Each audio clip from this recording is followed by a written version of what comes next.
সবাইকে আমন্ত্রণ Clemon beyond the গ্যালারিতে হাজির হয়ে গেছে আপনাদের সামনে নতুন দিনের নতুন পর্ব নিয়ে। সঙ্গে আছি রেজওয়ানুজ্জামান। আজকে আপনারা জানেন যে গতকালই বাংলাদেশের বিশ্বকাপ দল ঘোষণা হয়েছে এবং আজ রাতেই বাংলাদেশ দল বিশ্বকাপ যাত্রা করবে। বিশ্বকাপের আগে যদিও যুক্তরাষ্ট্রে 3 ম্যাচের সিরিজ আছে, সেই ম্যাচ খেলে তারপরে বিশ্বকাপে চলে যাবে। সুতরাং একবারেই বাংলাদেশ থেকে জাতীয় দল চলে যাচ্ছে। সেই দলটা কেমন হলো, তাদের কাছে প্রত্যাশাটা কি বিশ্বকাপে, সে নিয়ে কথা বলবো। আমাদের সঙ্গে আছেন ক্রীড়া সাংবাদিক, দৈনিক কালের কণ্ঠের ক্রীড়া সম্পাদক সাইদুজ্জামান। স্বাগত জানাচ্ছি আপনাকে। ধন্যবাদ। দর্শক, আপনারাও চাইলে অংশ নিতে পারেন আমাদের এই আয়োজনে। ফোন করতে হবে স্ক্রিনে দেখানো নম্বরগুলোতে। আমরা বলছিলাম যে আলোচনায় যেতে চাই যে প্রথম প্রশ্ন যে কেমন হলো বাংলাদেশের বিশ্বকাপ দল। যে দলটা 1-2 তারিখে অনেকেই ঘোষণা করেছে, সেই দলটার জন্য আমরা 13-14 তারিখ পর্যন্ত ওয়েট করলাম। সেই কারণে আমাদের দলটা আসলে কেমন সেটা প্রথমে জানতে চাই, যে কোনো চমক কি আসলে আছে কিনা। বাংলাদেশ ক্রিকেট দলের যদি আপনি গত 6 মাস 1 বছরের পারফরমেন্স দেখেন, চমকের প্রত্যাশা আসলে ছিল না আমার ব্যক্তিগতভাবে। চমক বলতে যে তাসকিন আহমেদের দেরিটা হয়েছে, মূলত আমার ধারণা যে তাসকিন আহমেদের ফিটনেস একটা ইস্যু ছিল। আরেকটা হলো যে মানে পুরো দেরিটা কেন হলো সেটাও আমার একটা প্রশ্ন। মানে আপনি যে দলটা করেছেন এটা করার জন্য অ্যাকচুয়ালি এত সময় দরকার ছিল কি না, বিকজ আপনার অনেক অপশন থাকলে, অনেক বেশি অপশন থাকলে দেন আপনি রিথিঙ্ক করবেন, অনেক সময় লাগবে। বাংলাদেশ ক্রিকেটে এখন যে কজন খেলোয়াড় অ্যাভেলেবেল আছেন বিশ্বকাপের T20 বিশ্বকাপের জন্য, খুব বেশি খেলোয়াড় নেই। সো যে টিমটা হয়েছে, যেটা প্রধান নির্বাচক বলেছেন যে একটা চেঞ্জ তারা করেছেন, যে মোহাম্মদ সাইফুদ্দিনকে বাদ দিয়েছেন, তাছাড়া দলটা কিন্তু করাই ছিল। দলটা দেয়া হয় নাই কেন, আসলে যেহেতু নিয়ম আছে না দিলেও হয়, প্রকাশ না করলেও হচ্ছে, সেজন্য হয়তো করেননি। কিন্তু আমার কাছে মনে হয় যে আমরা এই যে ঢাক ঢাক গুড় গুড় একটা ব্যাপার, যে একটা রহস্য, একটা কনফিউশন, বোঝা যায় যে আসলে কেউ কারো জায়গাতেই, খেলোয়াড়রা বলেন, নির্বাচক বলেন, বোর্ড বলেন, ইভেন আমরা যারা সংবাদকর্মী আছি, সাধারণ মানুষ যারা আছেন, আমরা সবাই কনফিউজ। কিন্তু আমরা এই টিমটাই কিন্তু এক্সপেক্টেড ছিল, হয়তো একটা দুটো জায়গা নিয়ে আলোচনা হতে পারে। ওই যে বললাম প্লেয়ার পুল এত কম, সেটা নিয়ে আসলে এত দুর্ভাবনা, এত গাম্ভীর্যের আসলে খুব একটা দরকার ছিল না। বাট নিয়মে যেহেতু আছে যে আপনি চাইলে 25 তারিখেও দল ঘোষণা করতে পারেন, 25 তারিখের পরেও আপনি চেঞ্জ করতে পারেন, কাটার টাইম 25 তারিখ আছে। বাট আমরা জানি আইসিসিতে কোনো খেলোয়াড় ইনজুরির কারণে রিপ্লেসমেন্ট হয়, সুযোগ ছিল। বাট এই দলটা নিয়ে এত দেরি না করলে আমার মনে হয় যে আলোচনাটা আরেকটু কম হতো। ওকে, এখন কি আলোচনা অনেক বেশি হচ্ছে এই দলটা যেটা দিলেন, যে সাইফুদ্দিনকে বাদ দেওয়া হয়েছে, যে দলটা প্রথম আইসিসিকে পাঠানো হয়েছে, সেখানে সাইফুদ্দিনের নাম ছিল, তার জায়গায় এখন তানজিদ হাসান তামিম, যদি আমি বলি, মানে এই জায়গাটায় কি আপনার মনে হয় যে আলোচনার সুযোগ আছে, কিংবা সাইফুদ্দিন থাকলে কি আসলে অনেক বেশি কিছু হয়ে যেত? আমাদের হয় কি, আমাদের ক্রিকেট খেলাটা এমন একটা জায়গায় চলে গেছে যে আপনি যদি সাইফুদ্দিন আজকে দলেও রাখতেন, হয়তো আরেকজন খেলোয়াড় কেন নেই সেই প্রশ্ন। Because we always ask question. আমরা প্রশ্ন করতে ভালোবাসি, আমরা সমালোচনা করতে ভালোবাসি, আমরা যে দলে নেই তাকে নিয়ে আক্ষেপ করি, যিনি দলে আছেন তিনি কেন আছেন সেটা নিয়ে প্রশ্ন করি। বাট আমার কাছে মনে হয় সাইফুদ্দিনের কেসটা খুব ইন্টারেস্টিং। তার পারফরমেন্স যদি আপনি বিবেচনা করেন, একটা ম্যাচ দেখে তাকে বাদ দিয়ে দেওয়া, এই জায়গায় উনি নেই। কোনো খেলোয়াড়ই আসলে একটা ম্যাচ দিয়ে জাজ করা যায় না, বিকজ উনি অনেক লম্বা সময় ধরে ন্যাশনাল টিমে খেলেছেন, বাইরে গেছেন বিশেষ কারণে, ইনজুরির কারণে, আবার যখন ফিরেছেন বিপিএলে খুব ভালো বোলিং করেছেন। ইভেন জিম্বাবুয়ে সিরিজ যদি আমরা স্ট্যাটিস্টিক্সে যাই, 8 উইকেট টপ পারফরমেন্স, মানে খুব ভালো পারফরমেন্স করেছেন। বাট প্রধান নির্বাচক যে ব্যাখ্যাটা দিয়েছেন, এটা আমার মনে হয় যে অনেকটা পর্দার আড়ালের একটা ব্যাখ্যা। নিশ্চয়ই তারা এমন কিছু দেখেছেন তার মধ্যে, যে কারণে তাকে মনে হয়নি যে এই মুহূর্তে এই টিমে তিনি জায়গা করতে পারেন। ইটস ভেরি আনফর্চুনেট একজন খেলোয়াড়ের জন্য। বাট আমার কাছে মনে হয় যে তাকে বাদ দেওয়ার কারণগুলোর বিটুইন দ্য লাইন্স অনেক কথা আছে, যেগুলো হয়তো নির্বাচক একজন খেলোয়াড় বিষয়ে বলতে চাননি। ওই জায়গাটা সবচেয়ে ইন্টারেস্টিং আমার কাছে মনে হচ্ছে। সাইফুদ্দিনকে এবার যে বাদ দেওয়া হলো, সম্ভবত উনি প্রধান নির্বাচকের প্রতিক্রিয়া যদি আমি বিটুইন দ্য লাইন্স যদি আমি যেতে চাই, এর আগের একটা ঘটনা আছে 2019 বিশ্বকাপের সময় তার খেলা না খেলা নিয়ে একটা প্রশ্ন ছিল যে বিগ ম্যাচ। আমার কাছে মনে হয় যে এই সব কিছু মিলিয়েই সাইফুদ্দিনকে এবার ড্রপ করাটা কি দীর্ঘমেয়াদী কোনো চিন্তা কিনা। বিকজ আপনি যখন একটা টিম গড়তে যাবেন, টিম কারা গড়ে? আমি গড়ি না, আপনি না, সাধারণ দর্শক না।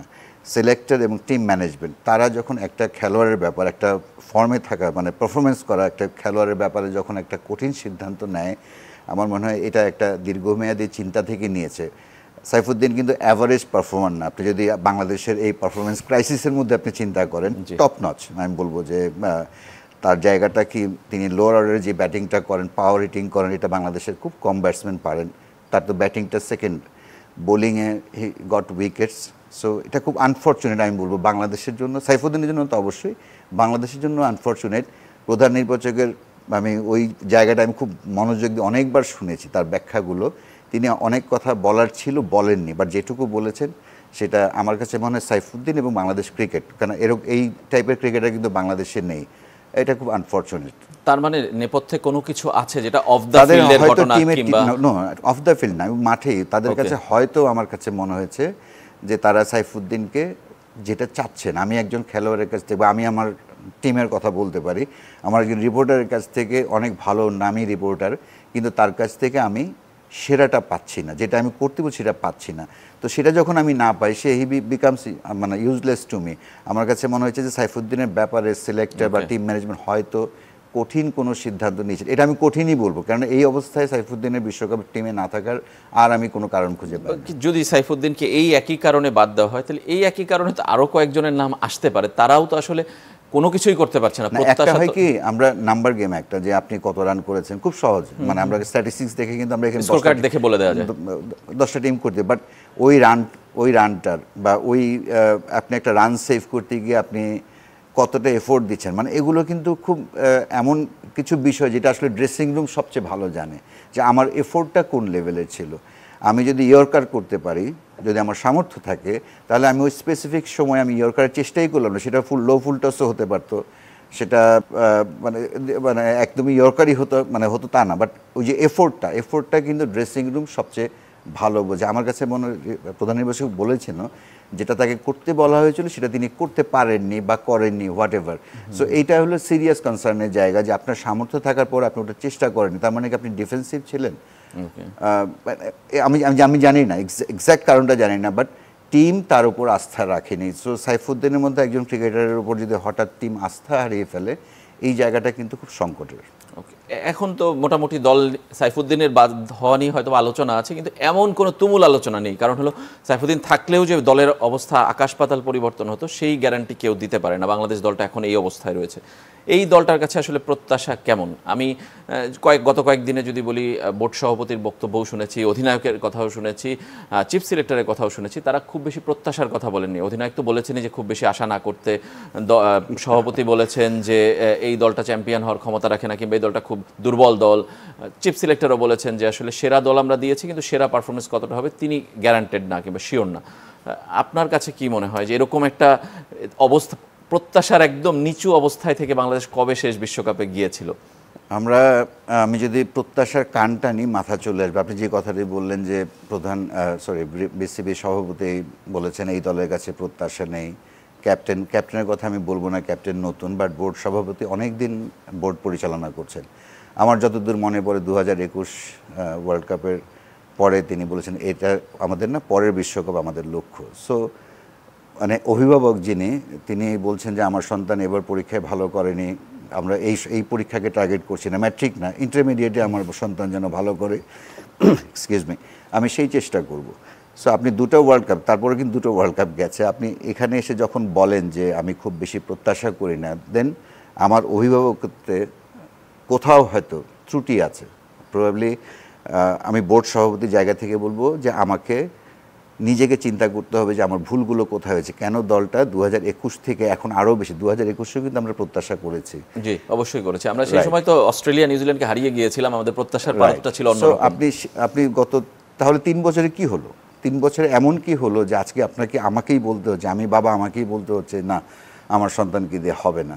ইট ইজ মানে খুবই, আমি বলবো যে খুব মনের ব্যথা নিয়ে কথাগুলো বলছি, এগুলো কোনো ইন্ডিভিজুয়ালের বিরুদ্ধে না। আমার কাছে মনে হয় যে পুরো আমাদের যে সিস্টেম, এক্সিস্টিং যে সিস্টেম আছে ক্রিকেটে, ইটস নট ওয়ার্কিং প্রপারলি। যদি হতো তাহলে 3 বছর আগের কথা আর আজকের কথা এত বেশি হতাশাব্যঞ্জক হতো না। এবং কালকে যদি আপনি চিফ সিলেক্টরের কথাও শুনেন, তিনিও বলেছেন যে আসলে পাইপলাইনে কোনো প্লেয়ার নেই যাকে আমরা ট্রাই করব কিংবা যাকে আমরা নেব। তার মূল বক্তব্য যদি আমি ধরি যে সেই কারণে তাকে এই প্লেয়ারদেরই বেছে নিতে হয়েছে। আমাদের পাইপলাইনটা তো বড় অদ্ভুত, কখনো কখনো মনে হয় আমরাও নিউজ করি নির্বাচকরা মধুর সমস্যায় আছেন, কাকে রেখে কাকে খেলাবেন। আবার যখন খারাপ সময় যায় তখন খেলোয়াড় খুঁজে পাওয়া যায় না। বাস্তবতা হলো বাংলাদেশ ক্রিকেট ওই জায়গায় কখনোই যায়নি যেটা আমরা মনে করেছি। এটা আমাদের একটা বিভ্রান্তি, কখনোই ওই জায়গায় যায়নি। আমরা বাংলাদেশ দল কিছু ম্যাচ জিতেছে, সেটা নিয়ে আমরা সাধারণ মানুষ 18 কোটি মানুষ মনে করেছি যে সমস্যার সমাধান হয়ে যায়, হ্যাঁ গেছে। আমরা মনে করি আমরা ভারতকে হারাতে পারি, পাকিস্তানকে হারাতে পারি, অস্ট্রেলিয়াকে ইংল্যান্ডকে হারাতে পারি। এটা তো সত্যি কথা। Cricket is so uncertain. Nepal Uganda world cup খেলছে, জিম্বাবুয়ে খেলছে না। সো তার মানে কি জিম্বাবুয়ে উগান্ডার চেয়ে খারাপ টিম হয়ে গেছে? নো, জিম্বাবুয়ে খারাপ টিম হয়েছে, বাট এতটা খারাপ হয়নি। সো আমি সবাইকে হারাতে পারি, তার মানে এই বিশ্বাসকে পুঁজি করে আসলে আপনি লম্বা সময় যেতে পারেন না। এগুলো ফ্লুক হতে পারে, আপনি মাঝে মধ্যে জেতাবেন বা আপনার ফেভারেবল কন্ডিশনে আপনি ভালো করবেন। আর প্রত্যাশার যে জায়গাটা, আমি নিরাশার কথা বলবো যে বাংলাদেশের ক্রিকেটের এখন সবচেয়ে বড় ক্রাইসিস এটা। আমরা বলে থাকি যে প্রত্যাশার চাপের কারণে খেলোয়াড়রা পারফর্ম করতে পারেন না, প্রত্যাশা কম থাকলে ভালো করবেন।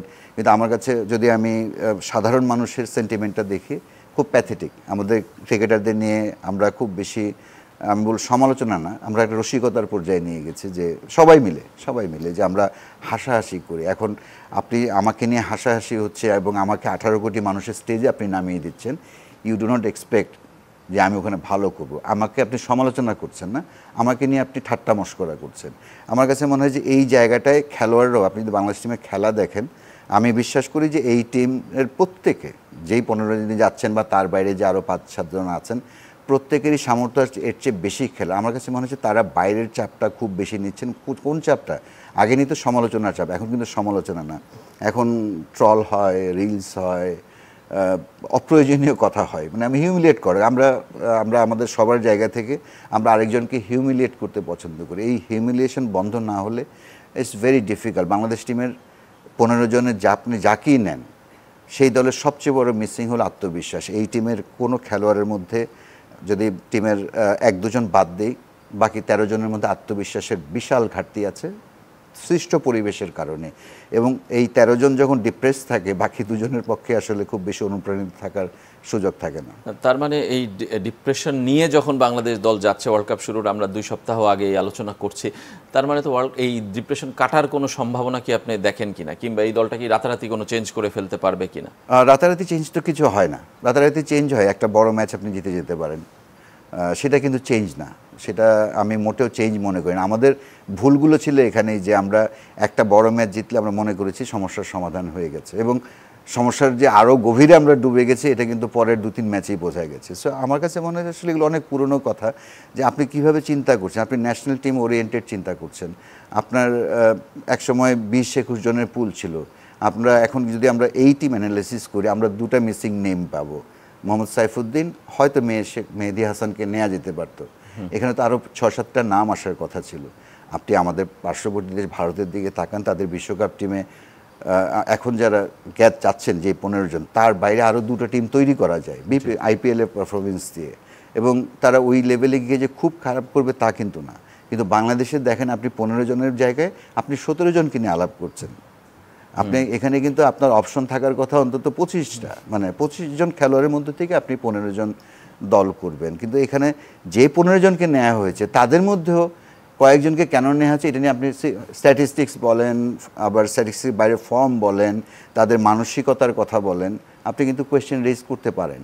সো একটা হাহাকার, আমি বলবো যে এখান থেকে বাংলাদেশ বেরোনোর একটাই পথ, যে আপনি দীর্ঘমেয়াদে ইউ কাম টু টার্মস। অনেক হয়েছে। আমি আগে একটা কথা বলতাম যে আমরা এই স্টুডিওতে ঢোকার সময় যে মেকআপ দিয়ে বাংলাদেশ ক্রিকেট চলছে, এভাবে চলতে পারেন। আপনার চিন্তাটাকে ন্যাশনাল টিমের বাইরে প্রসারিত করতে হবে। মানে আমি সেই জায়গাটা তো একটা লং টার্মের প্ল্যানিংয়ের অনেক কিছু। আমি এই ওয়ার্ল্ড কাপে এই দল, মানে আপনি কি মনে করেন যে প্রত্যাশা একদম নিম্নমুখী, সেখান থেকে আসলে কোনো কিছু চেঞ্জ হওয়া সম্ভব ওয়ার্ল্ড কাপ পারফরমেন্স? এরকম লোয়েস্ট লেভেলের প্রত্যাশার জায়গা থেকে কখনো বাংলাদেশ কোনো বিশ্বকাপ বা কোনো সিরিজ খেলতে যায়নি। আমি এতটা খারাপ সময় আমি দেখিনি। আমি জানি না খেলোয়াড়রা এই খেলোয়াড়রা সবসময় চান যে প্রত্যাশার চাপ কম থাকুক, বাট এবার বললাম না প্রত্যাশার সংজ্ঞাটা চেঞ্জ হয়ে গেছে, এখন প্রত্যাশা না। এখন আমার কাছে মনে হচ্ছে আমাদের যে মানে মানসিক যে আমি মানুষের যে চিন্তা ভাবনা দেখি যে এই দলটা বিশ্বকাপে গিয়ে আরও খারাপ করলে হয়তো একজন দর্শক হিসেবে আমি একটা ঠিক মানে এটা সুস্থতা না, আমি বলবো যে একটা অসুস্থ একটা মানসিক একটা ব্যাপার যে আমার দল খারাপ খেলছে বা স্পেসিফিক কোনো খেলোয়াড় খারাপ খেলছে, সেটা আমি বাংলাদেশের মানুষ হিসেবে সেটা আমি এনজয় করছি। সো আমাদের মানসিকতাটা আমাদের দর্শকদের ঠিক করতে হবে, আমাদের সবার সর্বমহলে। আর খেলোয়াড়দের জন্য খুব কঠিন এখান থেকে নিজেদের লিফট করতে পারা, যদি তারা ভালো কিছু করেন, মানে নাথিং লাইক দ্যাট। বাট আপনি যদি বাংলাদেশ টিমের অ্যাবিলিটির জায়গাটা দেখেন, আপনি খুব বেশি প্রত্যাশা করলে মানে সম্পূর্ণ দায় আপনার। আমার কাছে মনে হয় না যে এই দলের খুব গিভেন ডেতে একটা ভালো কিছু করতে পারে, বাট আপনি অ্যাবিলিটি যদি চিন্তা করেন টি-20 যেই জায়গায় আজকে টি-20 গেছে, সেই জায়গার তৈরি হওয়ার বাংলাদেশ এখন তৈরি হয়নি। আরও কথা বলবো আপনার সঙ্গে, সাইদুজ্জামান আমাদের সঙ্গেই থাকবেন। একটা ছোট্ট বিরতির সময় হয়েছে ক্লেমন বিয়ন্ড দ্য গ্যালারিতে। বিরতির পর আবারও ফিরে এলাম ক্লেমন বিয়ন্ড দ্য গ্যালারিতে। আমরা কথা বলছি বাংলাদেশের বিশ্বকাপ দল এবং প্রত্যাশা নিয়ে। গতকাল দল ঘোষণা হয়েছে আর আজ রাতেই বাংলাদেশ দল ঢাকা ছাড়ছে। আজকে সম্পূর্ণ কর্মব্যস্ত দিন ক্রিকেটারদের। সকাল থেকেই ব্যস্ততা মিরপুর স্টেডিয়ামে, অনুশীলন দিয়ে শুরু, এরপর ফটো সেশন, জার্সি উন্মোচন, প্রেস কনফারেন্স, সভাপতির সাথে মধ্যাহ্ন ভোজ, বিকেলে যুক্তরাষ্ট্র রাষ্ট্রদূতের সাথে দেখা, সব মিলে পুরো ব্যস্ত দিন কিন্তু কাটছে ক্রিকেটারদের। আমাদের সঙ্গে আছেন সাংবাদিক সাইদুজ্জামান, কালের কণ্ঠের ক্রীড়া সম্পাদক। স্বাগত জানাচ্ছি আরও একবার। সাইদুজ্জামান, এই আপনি বলছিলেন যে প্লেয়ারদের মধ্যে আত্মবিশ্বাসের ঘাটতি, আজকে এই যে কর্মব্যস্ত দিন, সবার সাথে দেখা, সভাপতির উদ্বুদ্ধ করার চেষ্টা, কিংবা অন্যান্য যে আয়োজন, কোনো কি উদ্বুদ্ধ হবেন? মানে আমি বলছি যে বিশ্বকাপ তো একটা আলাদা কিছু, মানে একটা সিরিজের চেয়ে বিশ্বকাপ একটা অন্যরকম ফিল কাজ করার কথা। 3 জন প্রথমবারের মতো বিশ্বকাপ খেলছে, 6 জন প্রথমবারের মতো টি-20 বিশ্বকাপ খেলছে, তাদের মধ্যেও কি আসলে কোনো ফিল কাজ করবে না?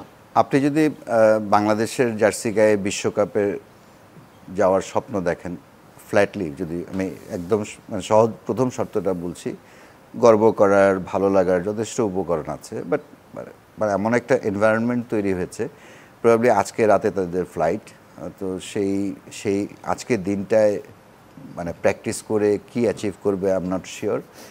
আর ধরেন অফিসিয়াল ডিনার বা ইউএস এম্বাসির সঙ্গে যে প্রোগ্রাম, এগুলো ঠিক আছে, বাট এটা আমার মনে হয় গতকালকে হলে খেলোয়াড়দের অন্তত আজকের দিনটা ফ্যামিলির সঙ্গে রেস্ট নেওয়া, একটু রিল্যাক্স করা। লম্বা ফ্লাইট, আমরা সবাই জানি যে ইউএস অনেক দূরের, বাট এখন ক্রিকেটারদের জীবনটা হয়ে গেছে যখন টিম ভালো খেলে তখন ক্রিকেটাররা ক্রিকেট প্ল্যান করে, আর যখন ক্রিকেটাররা খারাপ খেলে তখন ওই প্ল্যানটা আমি আপনি বসেও করে দিতে পারি, তারা ওইটা মানে মেনে চলতে বাধ্য। বাট আমার কাছে মনে হয় একটু টাইট স্ক্যাজুয়ালিং হয়ে গেছে যে আজকে রাতে ফ্লাইট, সকালের প্র্যাকটিস, 1, 2, 3, 4টা প্রোগ্রাম।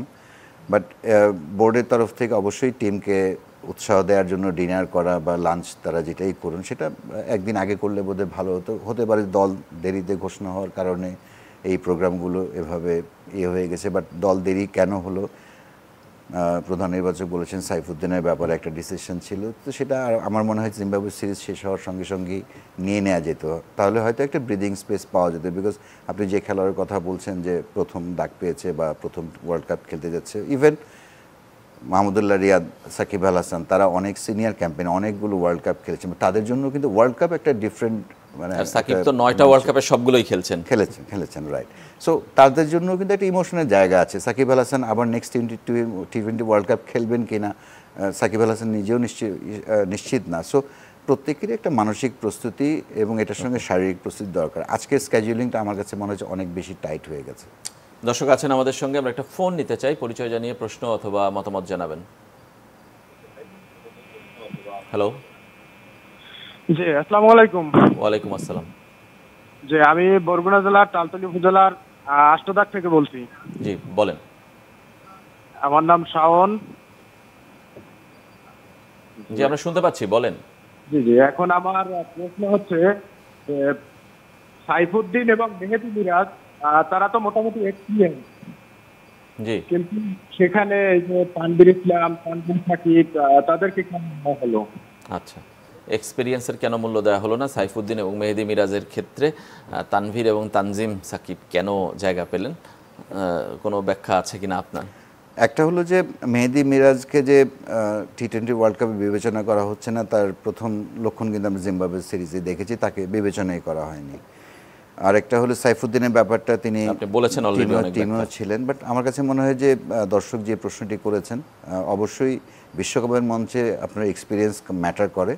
আপনি যদি ইন্ডিয়া টিমে দেখেন, হার্দিক পান্ডিয়ার কিন্তু এবার আইপিএলের পারফরমেন্স কনসিডার করলে ভাইস ক্যাপ্টেন দূরের কথা, তার টিমে থাকার কথা না। ইভেন রোহিত শর্মার পারফরমেন্সও কিন্তু আশাব্যঞ্জক। বিরাট কোহলির স্ট্রাইক রেট নিয়ে প্রশ্ন আছে, অনেকগুলো বিষয় আছে। সো তারপরে তারা কিন্তু আইপিএলের পারফরমেন্সকে একমাত্র মানদণ্ড করেনি। যদি একজন খেলোয়াড়কে বাদ বলি, তিনিও কিন্তু ন্যাশনাল টিম খেলেছেন।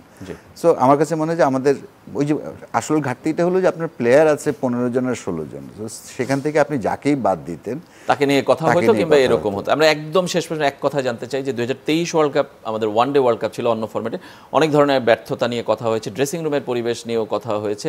এই ওয়ার্ল্ড কাপে কি সেটা কেটে যাবে আপনার মনে হয়? আমি আশা করি, যেহেতু নতুন ক্যাপ্টেন, নতুন ভাইস ক্যাপ্টেন, তাদের অ্যাকসেপ্টেন্স টিমে আছে বলে আমি জানি। মানে অন্যদের ছিল না সেটা বলছি না, বাট তারা নিশ্চয়ই, যেহেতু তারা অনেকদিন খেলছেন, তাসকিন আহমেদ কিন্তু অনেকদিন ন্যাশনাল টিমে খেলছেন, অনেক নামি দামি ক্যাপ্টেনের এগেনস্টে খেলেছেন, প্রবাবলি হি হ্যাজ লার্নড এ লট। এটা খুব ভালো ডিসিশন আমার কাছে মনে হচ্ছে। এবার ভাইস ক্যাপ্টেন অ্যানাউন্স করে বাংলাদেশ টিম যাচ্ছে, সো ভাইস ক্যাপ্টেনেরও অনেক বড় রোল থাকবে to support the captain, because ক্যাপ্টেনের ব্যাটিং ফর্ম নিয়ে একটু কথা আছে। আমার কাছে মনে হয় যে তাসকিনের এই ভাইস ক্যাপ্টেন অ্যাপয়েন্টমেন্টটা আমার কাছে খুব ভালো লেগেছে, যদিও তার ইঞ্জুরি নিয়ে একটা ডাউট আছে, but it's not a big deal. I hope যে ড্রেসিং রুমে আমার মনে হয় না যে খুব বেশি কোনো কারণ আছে, বাট টিম পারফরমেন্স খারাপ হলে হয় কি অনেক কথা বাইরে আসে, কথা ওঠে। ধন্যবাদ আপনাকে সাইদুজ্জামান। আমাদের সময় একদমই শেষ, আজকের মতো এখানেই শেষ করছি। বাংলাদেশ দল আজকে বিশ্বকাপ যাত্রা করবে, তাদের জন্য শুভ কামনা এই কঠিন পরিস্থিতিতেও। আজকের মতো এখানেই শেষ।